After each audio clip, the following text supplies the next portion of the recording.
Hello Hello friends, friends. welcome back to our YouTube channel. ඉතින් ඔයගොල්ලොත් මේ දවස්වල ලංකාවට කාගෝ බොක්ස් එකක් දාන්නද හිතාගෙන ඉන්නේ. ඉතින් ගොඩක් දෙනෙක් බලාපොරොත්තු වුණා සිංහල අලුත් අවුරුද්දට තමන්ගේ නෑදෑයන්ට ඒ වගේම හිතමිතුරන්ට කාගෝ බොක්ස් එකක් හරහා ඩුබායි වල ඉඳන් ලංකාවට බඩු යවන්න. ඉතින් ඒ අයට මේ දවස්වල මොකද වෙන්නේ? ඉතින් ඒ ගැන තමයි අද අපි මේ වීඩියෝ එකෙන් කතා කරන්නේ. මතකතු අපේ channel එක subscribe කරන්න නැත්නම් subscribe කරන්න. channel එකේ නම තමයි Life with Chatu and Modi. මතකතු notification bell icon එක click කරන්න. එතකොට මොනවා හරි අපි important video එකක් දාපු ගමන් ඔයගොල්ලෝ notification එකක් මාර්ගෙන් බලා ගන්න පුළුවන්. ඉතින් අද අපි බලමු මේ දවස්වල දාන කාගෝ බොක්සස් වලට මොකද වෙන්නේ කියලා. ඉතින් අපි මේ කතා කරන්නේ අපේ පර්සනල් එක්ස්පීරියන්ස් එකෙන්. මොකද අපි මේ සැරේ දැන් අපි ඩුබායි ඇවිල්ලා අවුරුද්දක් වෙනවනේ. ඒක නිසා අපි වැකේෂන් යනවා කියලා ඩිසයිඩ් කරා පෙබරවාරි වල. ඉතින් ඒක නිසා අපි හිතුවා මේ සැරේත් අපි කාගෝ බොක්ස් එකක් දාන්න ඕනේ කියලා. මොකද අපි හැමදාම වගේ අන්තිම මොහොතේදී අපේ ගොඩක් අයිටම්ස් ඒ කියන්නේ එන නිසා එතකොට අපිට ෆ්ලයිට් එකේ ගෙනියන්න පුළුවන් බර ප්‍රමාණයක් තියෙනවනේ. ඉතින් අපිට අන්තිම මොහොතේ රෂ් එකක් ඕනේ නැති නිසා අපි මේ සැරේ ඩිසයිඩ් කරා කාගෝ බොක්ස් එකක් දානවා කියලා. එහෙම නේද මුදිත? අපි ඒකින්ද අපි මේදා පාර එම්බසි කාගෝ තමයි කන්ටැක්ට් කරගත්තේ. ඒකෙන් අපි මෙදා පාර විතර නෙමෙයි හැමදාම අපි යවන්නේ එම්බසි කාගෝ එකෙන් තමයි. දැන් පාරක් තුන් පාරක් විතර අපි එම්බසි කාගෝ පාවිච්චි කරලා තියෙනවා අපේ බොක්සස් ලංකාවට සෙන්ඩ් කරන්න. ඔව් ඉතින් මේ පාරත් අපි හිතුවා එම්බසි කාගෝ එක හරහා යවනවා කියලා. ඉතින් ඒක නිසා අපි පෙබරවාරි මාසයේ අන්තිම සතිවල ඒ කියන්නේ අන්තිම සති දෙකේ වගේ ඉඳන් අපි ඉතින් කාගෝ බොක්ස් එකට අවශ්‍ය බඩු ඔක්කොම ලෑස්ති කරා. ඉතින් කොහොම හරි අපි මේ සැරේ ෆ්‍රිජ් එකකුයි ටීවී එකකුයි ලංකාවට යවන්න තමයි හිතාගෙන හිටියේ. ඉතින් ඒක නිසා අපි කොහොම හරි ටීවී එක නම් අපේ ඕඩර් කරපු ගමන් ආව නේද මුදිත දවසකින් දෙකකින් විතර ආවා. ඔව්. ඉතින් ඒ වුණාට අපි ෆ්‍රිජ් එක ඕඩර් කරපු එක එන්න තිබ්බේ මට මතක විදිහට පෙබරවාරි 22 ඉඳන් මාර්තු 2 අතර කාලය ඇතුළත. ඉතින් ෆ්‍රිජ් එක එන්න ගොඩක් දවස් ගියපු නිසා අපි හිතපු දවස්වල අපි මුලින්ම බලාපොරොත්තු වුණේ අපි පෙබරවාරි 26 වගේ කාගෝ බොක්ස් එකක් දානවා කියලා. මොකද අපි ලංකාවට එන්න ඉන්නේ මාර්තු මාසේ නිසා. ඉතින් අපිට අවිල්ල සතියකින් වගේ අපි හිතුවා අපිට ඒක ක්ලියර් කරගන්න තිබ්බොත් ලේසි කියලා. මොකද කවදාවත් නැතුව මේ සැරේ අපි ඒකට චොක්ලට්, බිස්කට් ඒ වගේ දේවලුත් දැම්ම නේද මුදිත? ඔව් ඒ කියන්නේ අපි ඔක්කොම ගත්ත ග්‍රොසරි අයිටම්ස් ඔක්කොම කියන්නේ ගොඩක් දේවල් 185ක් විතර දේවල් අපි කාගෝ බොක්ස් එකට දැම්මා. ඔව් මොකද අපිට අර මේ ඒ කියන්නේ අපි මේ සැරේත් ෆ්ලයිට් බුක් කරේ අබුඩාබි වලින්. අපි ඒක ගැන වෙනමම වීඩියෝ එකකින් කරන්නම්.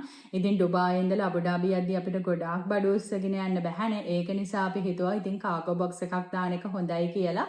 ඉතින් කොහොම හරි අපේ ෆ්‍රිජ් එකේ ඉන්න පරක්කු වෙච්ච නිසා ඉතින් අපි කාගෝ බොක්ස් එක දාගෙන හිතාගෙන හිටපු දවසට අපිට දාන්න ඕනේ නැහැ. ඉතින් ඕගලන් හැමෝම දන්නවනේ මේ දවස්වල මැද පෙරදිග තත්ත්වය මොකක්ද කියලා. ඉතින් පෙබරවාරි 28න් පටන් ගත්ත මේ තත්ත්වය නිසා අපි හිතුවට වඩා හැම දෙයක්ම වෙනස් වුණා. ඉතින් අපි හිතුවෙත් නෑ මේ තත්ත්වය මෙච්චර දුරදිග යයි කියලා. ඉතින් කොහොම හරි අපි පෙබරවාරි අපිට පෙබරවාරි 28 වෙද්දි හම්බ වුණා නේද ෆ්‍රිජ් එක? ෆ්‍රිජ් එක හම්බ වුණා පෙබරවාරි 28 වෙද්දි. ඔව් 28 වෙද්දි හම්බ වුණා. ඉතින් අපි ඒ වෙද්දි කාගෝ බොක්ස් එක ගෙන්නගෙන තිබ්බෙත් නැහැ. ඉතින් අපි එම්බසි කාගෝ එක කන්ටැක්ට් කරගෙන අපි කිව්වා අපිට බොක්ස් එකක් ගෙනත් දෙන්න කියලා. ඉතින් කොහොම හරි මල්ලි කෙනෙක් අපිට බොක්ස් එකක් ගෙනත් දුන්නා. ඉතින් ඒ වුණාට එයත් කිව්වා මේ දවස්වල කාගෝ නවත්තලා තියෙන්නේ කියලා. ඉතින් අපි හිතුවේ නැහැ මේ ප්‍රශ්නේ මෙච්චර දුරදිග යයි කියලා. ඉතින් ඒක නිසා අපි කොහොම හරි ඔක්කොම බඩු ටික ඒ වෙද්දි අරගෙන තිබ්බේ නේද මුදිත? ඔව් ඒ කියන්නේ අපි ඔක්කොම ගන්නවනේ ටික ඒ වෙද්දි අපි කලෙක්ට් කරගෙන තිබ්බේ. ඒ කියන්නේ එතකොටත් අපිට බොක්ස් එක හම්බෙලා තිබ්බේ නෑ. ඊට පස්සේ තමයි අපිට බොක්ස් එක හම්බුනේ. ඉතින් අපි බොක්ස් එක ගෙන්න ගත්තේ මාර්තු 1 වෙනිදා. ඉතින් අපි මාර්තු 2 වෙනිදා වෙද්දිම බොක්ස් එක ලෑස්ති කරලා මේ මල්ලියට කෝල් කරලා කිව්වා මේක ඇවිල්ලා අරගෙන යන්න කියලා. මොකද අපි හිතුවේ නෑ මේ ප්‍රශ්නේ මෙච්චර දුරදිග යයි කියලා. අපි හිතුවා ඊළඟ සතියේ වෙද්දි මේක හරියයිනේ. ඒක නිසා අපි දැම්ම බඩු ටික බාර දීලා තිබ්බොත් මේ බඩු ටික ඉක්මනට යයි කියලා අපි හිතුවා. ඉතින් මේ මල්ලිලා නම් ඇවිල්ලා බඩු ටික කලෙක්ට් කරගත්තා. ඉතින් කලෙක්ට් කරගෙන ඉවර වෙලා ඒගොල්ලන් අපිට වෙනද වගේම බිල් එකක් දුන්නා. ඉතින් ඒ දවස්වල තිබ්බ තත්ත්වෙත් එක්ක අපි වෙනදට නම් ලංකාවට බඩු යවන වීඩියෝ එකක් වෙනම කරනවානේ. අපි කලින් පාරක් කරා. ඉතින් මේ සැරේ එහෙම පැකින් වීඩියෝ එකක්වත් අපි බඩු ගන්න වීඩියෝ එකක්වත් කිසිම දෙයක් කරන්න ඕනේ නැහැ. මොකද හදිසිය තමයි අපි කොහොමත් ලංකාවට යනවා කියලා ඩිසයිඩ් කරේ. ඉතින් ඒක නිසා අපි හදිසිය බඩු ටික ගත්තා. ඊට පස්සේ අපිට බොක්ස් එක හම්බෙලා ඊට පහුවෙන්දම අපිට බොක්ස් එක බාර දෙන්න ඕන නිසා අපි පටගාලා ඒ ටික පැක් කරා. ඉතින් ඒක නිසා කොහොමත් අපිට වීඩියෝ එකක් කරගන්න බැරි වුණා නේද මුදිත? ඔව් ඒ කියන්නේ වීඩියෝ එක කරගන්න වෙලාවක් තිබ්බේ අපි කොහොම හරි රෑ තමයි බඩු ටිකක් අරගෙන එමු. රෑ තමයි එහෙම බොක්ස් එකක් පැක් කරේ. ඔක්කොම පැක් කරලා ඊට පහුවෙන්දම අපිට ඔව් බාර දෙන්න දෙන්න පුළුවන්. කතා කරලා අපි බාර දුන්නා. ඉතින් අපි හිතුවේ නැහැ මෙහෙම දුර දිගයයි කියලා. ඊට පස්සේ ඉතින් අපි ඒ මල්ලිලගෙනුත් එදා ඇහුවම ඒගොල්ලන් කිව්වේ අක්කේ තාම පෝට් එක වහලා තියෙන්නේ. ඒගොල්ලන් 22 වෙනිදා එකතු කරපු බඩුත් ලෝඩ් කරලා සමහර ඒවා පෝට් එකට ගිහිල්ලා එතනින් එහාට ගිහිල්ලා නැහැ කියලා තමයි කිව්වේ. ඉතින් කොහොම හරි අපි ගිය සතියේ විතරත් ඒගොල්ලන්ව කන්ටැක්ට් කරගත්තා. ඉතින් එතකොටත් ඒගොල්ලන් කිව්වේ තාම පෝට් එක වහලා කියලා. ඉතින් අපි හිතපො නැති විදියට අනපේක්ෂිත සිදුවීමක් තමයි මේ වුණේ. ඉතින් ඒ කියන්නේ ඔයගොල්ලෝ මේ දවස්වල කාගෝ මොනා හරි දාන්න හිතාගෙන ඉන්නවා නම් ඉතින් සී කාගෝ නම් දැනට ඔපරේට් වෙන්නේ නැහැ. ඉතින් එයා කාගෝ තමයි ඔපරේට් වෙන්නේ. ඉතින් සී කාගෝ එකත් එක්ක බලද්දී එයා කාගෝ එකේ කොස්ට් එක ටිකක් වැඩි. කොහොමත් මේ දවස්වල කාගෝ කම්පැනි වලින් පවා ඒගොල්ලන්ගේ charges ටිකක් වැඩි කරනවා කලින් charges වලට වඩා.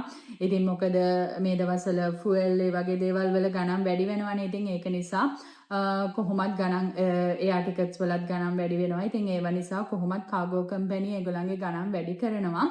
ඉතින් දැනට කිසිම ආරංචියක් නැහැ මේ ගැන. ඉතින් අපිට වෙච්ච දේ තමයි අපි කවදාවත් චොක්ලට් වගේ දේවල් ඊට කලින් දාලා නැහැ කාගෝ එකේ. ඉතින් අපි මේ සැරේ ඒවත් දැම්මා. ඉතින් දැන් අපි ලංකාවට ගියා කියලා අපි හිතන්නේ නැහැ අපිට මේක කලෙක්ට් කරගන්න පුළුවන් වෙයි කියලා නේද මුදිත? මොකද දැන් අපි ලංකාවට යන දවසත් එක්කයි මොකද කාගෝ බොක්ස් එක ඩුබායි වලින් ලංකාවට යන්න ඒකොල්ලෝ සාමාන්‍යයෙන් සති 3ක් විතර ඔව් සති 3ක් විතර කොහොමත් යනවා ඒගොල්ලන්ගේ කලිනුත් යනවා.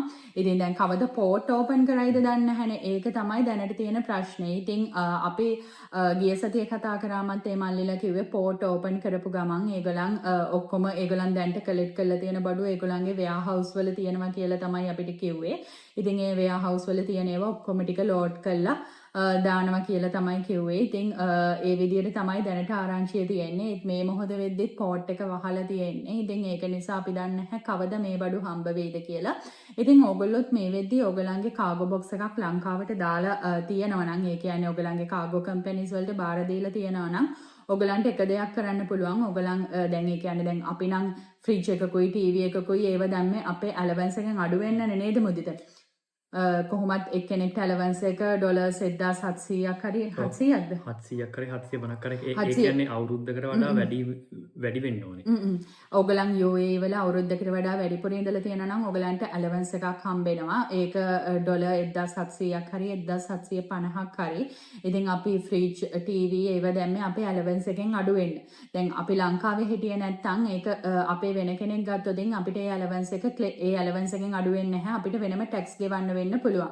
ඉතින් ඒක නිසා අපිට එම්බසි කාගෝ එකේ මල්ලිලා කිව්වේ අපි ලංකාවට ගිහිල්ලා අපි එන දවස් වෙනකුණුත් මේ බඩු ටික හම්බුනේ නැත්නම් ලංකාවේ කෙනෙක්ට පවර් ඔෆ් ඇටර්නි එකක් දීලා එන්න අපි වෙනුවෙන් බඩු ටික ගන්න කියලා. ඉතින් අපි ඉස්සරහට ඔයගලන්ට වෙනම වීඩියෝ එකක් කරන්නම් මේ බඩු වල තත්ත්වය මොකද උනේ, ඒක අපි මොකද කරගත්තේ, පවර් ඔෆ් ඇටර්නි එකක් දුන්නද, ඒක කොහොමද කරගත්තේ කියලා.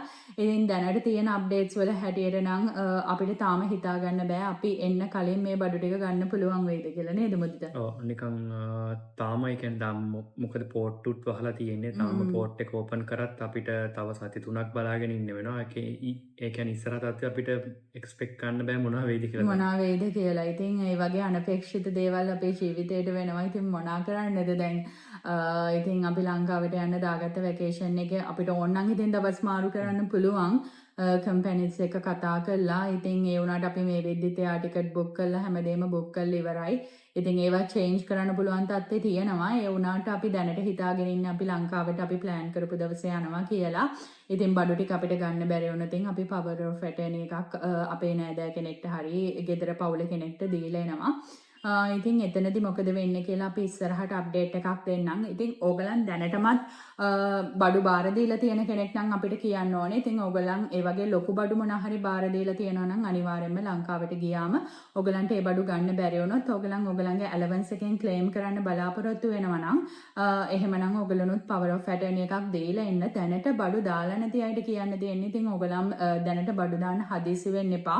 මොකද අපි දන්නේ කවද පෝට් අරීද කියලා. ඉතින් අපි දාපු අයිටම් නම් ගොඩක් ඒවා අපි එක්ස්පයරි ඩේට් තියෙන ඒවා නේද මුදිත දැම්මේ? ගොඩක් එක්ස්පයරි ඩේට් තියෙනවා දැන් මේකෙන්ද ෂෝට් එක්ස්පයරි ඩේට් තියෙනවා ගන්න එපා. මොකද ඒ හවුස් එකට ගිහිල්ලා එතන තියෙනවා අපි දන්නේ නැහැ කොච්චර දවසයයිද මේ කොච්චර කාලයක් තියෙයිද එහෙම කියලා. අපි ගත්තේ ඔක්කොම ගොඩක් ඒවා 2027 28 ඒ වගේ එක්ස්පයරි ඩේට් තියෙන ඒවා තමයි ගත්තේ. ඉතින් ඒක නිසා අපි ගත්ත ග්‍රොසරි අයිටම් මොනත් එහෙමයි. ඒක නිසා ඕගොල්ලන් ලංකාවට ළඟදී බඩු යවන්න බලාපොරොත්තු වෙන කෙනෙක් නම් එක්ක ඕගොල්ලන්ට ඔප්ෂන් දෙකක් තියෙනවා.